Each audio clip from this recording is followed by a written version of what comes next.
And we are up and running, Rach.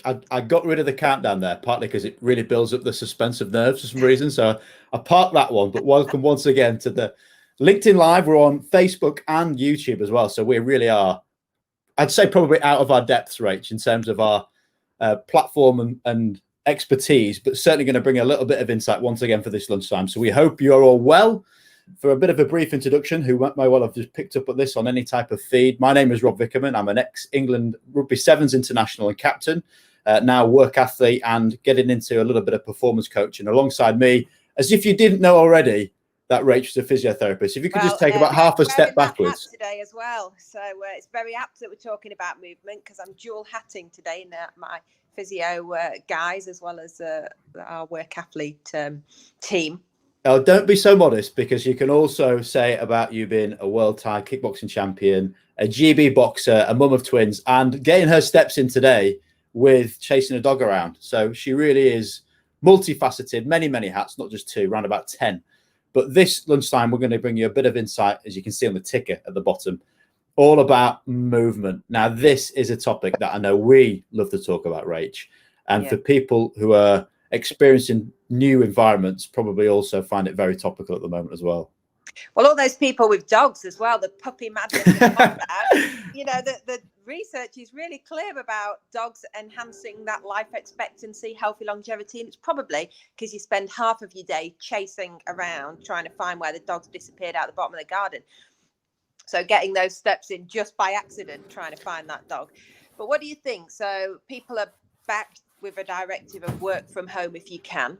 So obviously they lose that transport, that sort of incidental movement that we talk about quite a lot, that you get from walking, even from the car to the office and up and down the stairs and wandering around to your colleagues' desks.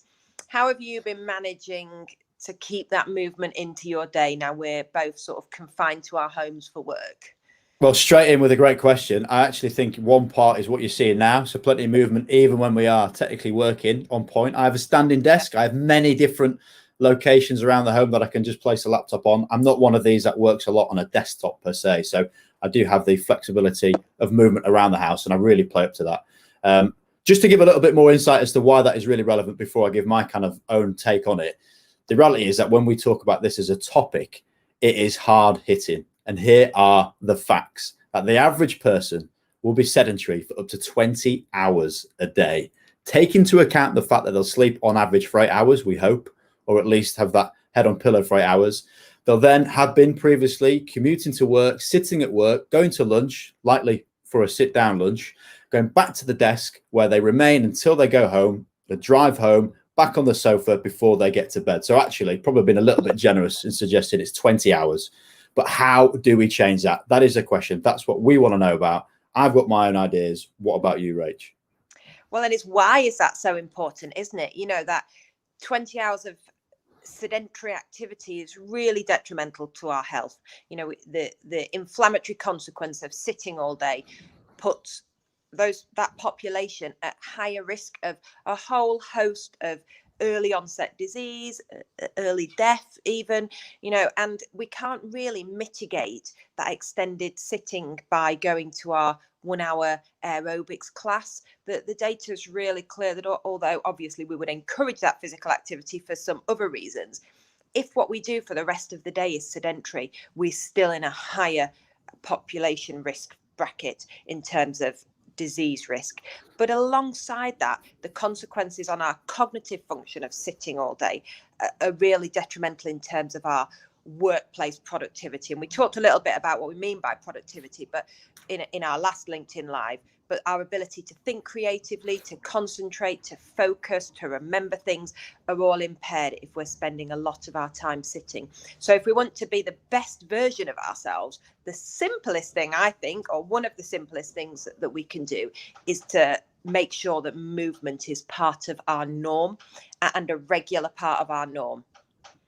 And people do that in many different ways. A lot of people are very proactive with their tracking of this. I actually kind of refer to ours much more of a well-being monitor, more so than a tracker per se, because there's that fear of what data can tell you. But I certainly think once you get into that routine and behavior within what this information you can glean from, then actually it does become very much behavioral, and you feel as though you've been largely sedentary, rather than having to be told, get out and move more. You feel it, that it is time to go. And just to touch on a little bit of the research behind what you're talking about, and this is a Public Health England study. I know they're not the most popular people in the world, but just to give you a bit of information around the morbidity that you mentioned, that 1 in 6 deaths are accounted to a lack of physical activity.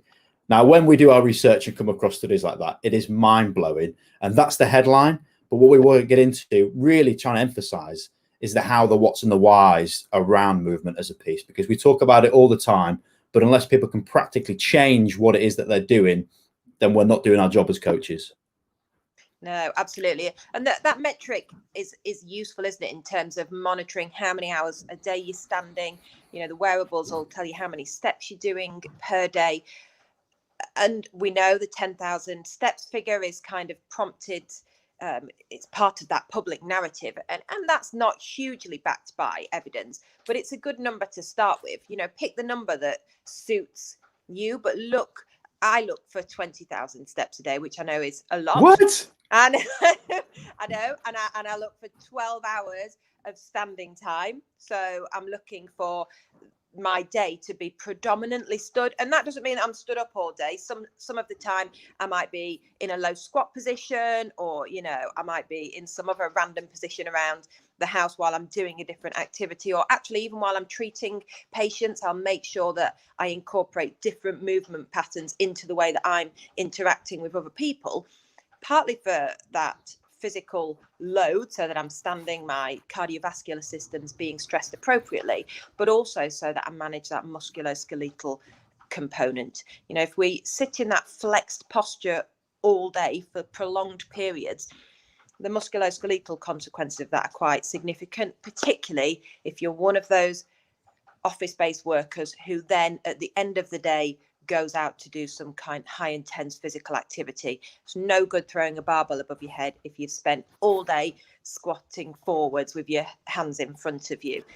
The risk factors there in terms of injury are really quite high. And that's what I want to pick up on, because what we find with our information that we've gleaned from, amazingly, pre-lockdown, during lockdown, and in this subsequent strange time we're in, where people are kind of back then home, we've seen a real feast and famine. So for people who think, this is my activity day, I'm going to absolutely smash it, I'm going to Rach McKenzie it and get 20,000 steps in, and the next day they barely move. And sometimes when you look at that from a physiological point of view, that can be worse in some scenarios, as you say, because you're going from high activity intensity. And Joe Wicks, bless him, tried his best to try and get the nation working, which was great. But the amount of people that were having conversations around strains, pulls and twists because of it, because it was such a shock to the system. Did you see a lot of that? Yeah, definitely. That going from no activity straight into high activity, it is probably not ideal for most people, partly because of the injury risk, but also because of how we manage our overall stress load. So high intensity physical activity is a stressor, and it has a similar physiological effect to being under stress. And although that's useful in the way that it helps us to become more resilient to that stress response, actually, if our day and our lifestyle factors or our current circumstance mean that we're already sitting in that higher stress load, then to mitigate that, we need to spend part of our day being physically active in a way that essentially burns off that stress, but at a low load. So it's not adding more stress to that system. It's negating that stress response by taking us through some gentle physical activity. So, even a simple walk would be one of the things that we'd be recommending in terms of managing our response to stress through the day. And Henk Vence has come in with a good question on LinkedIn. He's talking about not really a question, more of a statement, but the huge impact on cognitive ability. Now, what you're saying there is great, to go for that break, to get yourself moving more. And I know physios use the terminology that motion is lotion, but psychologically, it's a huge factor. Yeah. And that's physiological as well. If you look at movement from a purely neurochemical perspective, that that act of moving stimulates neurotransmitter change in our brain. And actually, when we scan the brains of people who are regularly physically active, what we see is that they've got a smaller amygdala. So the part of the brain that's responsible for that stress response is smaller because they're more resilient around stress response. And then they have a larger prefrontal cortex, a part of the brain that's responsible for thinking and good decision making and managing our emotional response to situations. And, you know, the factors across that occur across the lifespan. So that thinking part of the brain is bigger in the older population if they remain physically active. And also in our children and our young people, we see that smaller amygdala and the better connectivity between the regions of the brain in those children who are regularly physically active. So even from a kind of structural perspective in the brain, we see differences in people who move regularly to those who have that sedentary 20 hours of sitting down. And those factors are really critical. If we think about our mental health and the way that we are able to manage situations and our response to situations, the better structured that brain, the better we're able to mitigate some of the risk factors associated with mental health problems. Well, I told you about having many, many hats. There's a qualified chartered physiotherapist talking about neuroscience, which is just an absolute joy to hear, Rach. I hope people do glean just how important it is psychologically as well as physiologically. And I think seriously at this time now where we talk about mental health and the movement element with it, we have to be really cautious of the conversation around movement and also exercise.